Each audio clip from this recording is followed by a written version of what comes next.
বেলা প্রায় ফিরে দ্বারে দ্বার।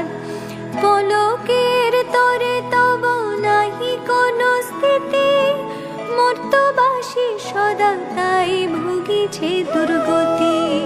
সতত কুক্রিয়া যত নর নারীগণ, অসহ্য যাতনা পায় দুর্ভিক্ষ ভীষণ।